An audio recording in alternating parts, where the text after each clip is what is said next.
वंदे मातरम। नमस्कार, जय श्री राम। मनहर की गपशप में एक गंभीर विषय थोड़ा हम बात कर लें। नरेंद्र मोदी जी अपने सारे पत्ते अब खुले कर चुके हैं, ओपन हो गए हैं।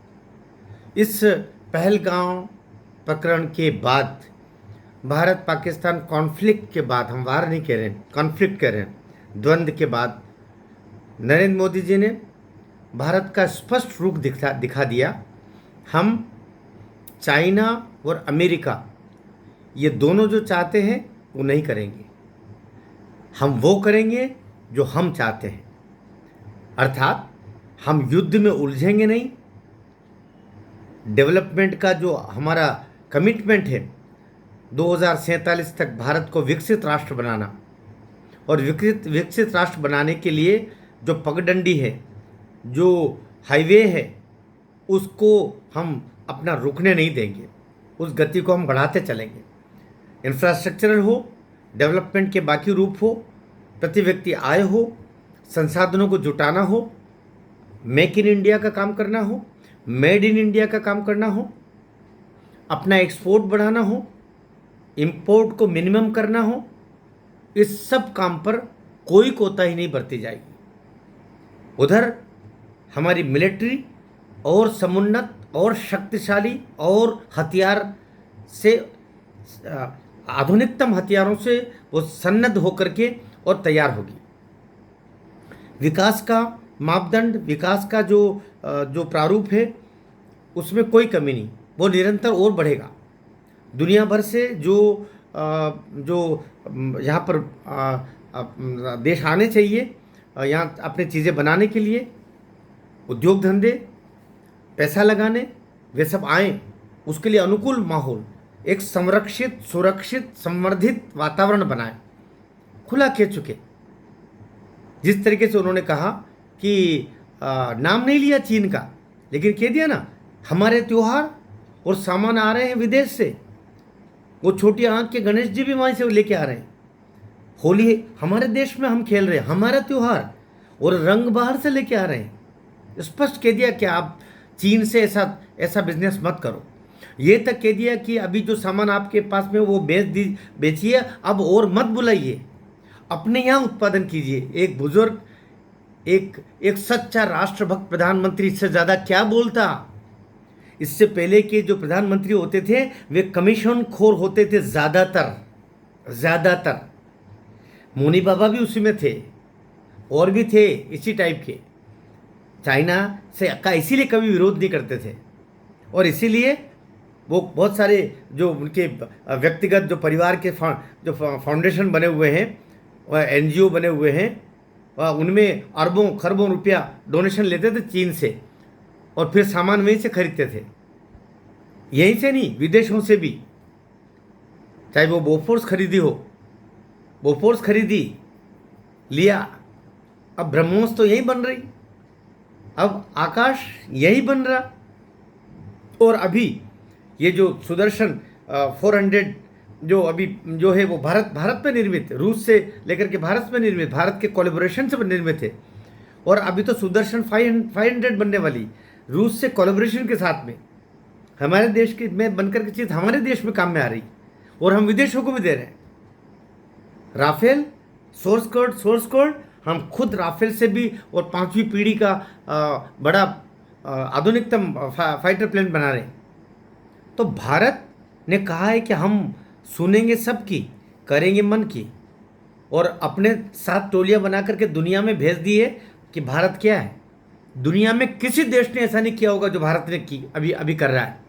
और हमारे देखा दे वो पाकिस्तान ने भी भेजा था अपने देश के बारे में बताने के लिए, तो जूते क्षमा करना आप पिट करके, और केवल वो तुर्की ने जो उन्हीं का जो साथी है, उन्हीं के भाव का है, और जो केवल आतंक को प्रश्रय देने वाला और तथाकथित मुस्लिम कट्टरवाद को बढ़ाने वाला ये देश है।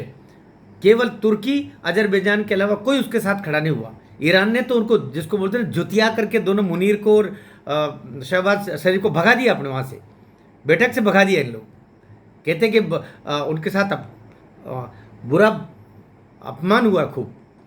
तो कहीं जाने लायक नहीं रहे। और भारत के जो चाहे शशि थरूर हो, कनिमोझी हो, असदुद्दीन ओवैसी हो, हमारे जितने जितने बंधु, बहुत सारे मुस्लिम बंधु गए, ईसाई बंधु गए, सब पूरे देश पूरी दुनिया में भारतवर्ष का डंका बजा रहे हैं।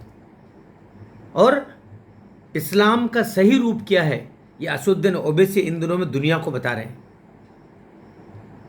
तो अभी नरेंद्र मोदी की बात करें तो स्पष्ट है कि हम अब रुकने वाले नहीं है। 100 अमेरिका आ जाए, 500 चाइना आ जाए, भारत अब आगे बढ़ेगा। और इसीलिए जो शेयर मार्केट दौड़ रहा है भारत का, और अमेरिका क्या, चाइना का, सब जगह डूब रहा है। पूरे दुनिया के शेयर मार्केट डूब रहे हैं, भारत के ऊपर चल रहे हैं। इस शेयर के कारण, नरेंद्र मोदी के कारण, इस एनडीए सरकार के कारण, भारत सरकार के कारण। तो स्पष्ट कर दिया।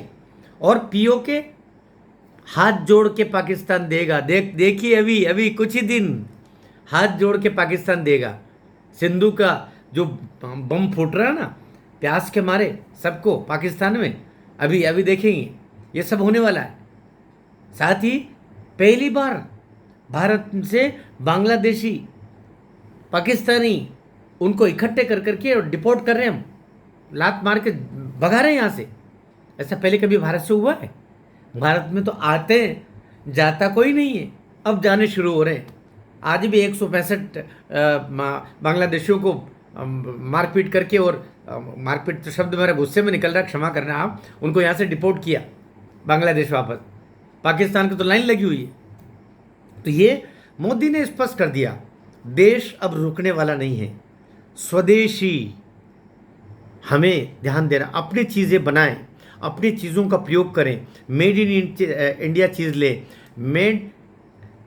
मेड फ्रॉम असेंबल्ड चीज़ भी अगर भारत में है तब भी क्षमा, लेकिन भारत में बनी हुई चीज़ हो, उस पर भारत का की सील लगी होनी चाहिए। एक ज़माना था, कोई प्रधानमंत्री हुआ करते थे जिनके कपड़े स्विट्जरलैंड से प्रेस होके आते थे, उनको धोबी भी यहाँ नहीं मिलता था, धोबी इस देश में नहीं मिलता था उन प्रधानमंत्री जी को, तो उनके प्रेस होकर के धुल करके स्विट्जरलैंड से कपड़े आते थे हवाई जहाज से। और कहाँ ये प्रधानमंत्री जो 8x10 के कमरे में अपने जिंदगी का बहुत बड़ा हिस्सा बिता चुका संघ के स्वयंसेवक के रूप में, वो कहता है कि अपने देश की चीज़ बनाइए, यही प्रयोग कीजिए और अच्छी चीज़ बनाइए और दुनिया में उसको एक्सपोर्ट कीजिए। तो अब साफ है। और पाकिस्तान नस्त नाबूद होना है। पीओ के हाथ जोड़ के पाकिस्तान खुद देगा। आतंकवादी जितने हैं ना अभी, है ना, ये 2-3 आज भी निकले हुए हैं, ये सब पाकिस्तान या तो खुद मार डालेगी, वहाँ की सेना उनको मारेगी, या फिर भारत को सुपुर्द कर देंगे और भारत में हम इनको फांसी पर लटकाएंगे। यद्यपि तब तक सुप्रीम कोर्ट को भी अपना नज़रिया थोड़ा मुझे लगता है बदलना चाहिए। 2 बजे उनके लिए वापस वो अपने सुप्रीम कोर्ट को नहीं खोले, उनकी फांसी जब होगी तब रोकने के लिए। तो बहुत बदलाव है। इस शेर के साथ खड़ा हो जाइए, मोदी के साथ खड़े होना पड़ेगा। मोदी के साथ इस समय जो मोदी कर रहे हैं, मैं सोचता हूँ वे इतिहास लिख चुके हैं। उस इतिहास रूपी मंदिर पर अब कलश रखने जा रहे हैं। हमें उनका साथ देना चाहिए। भारत माता की जय।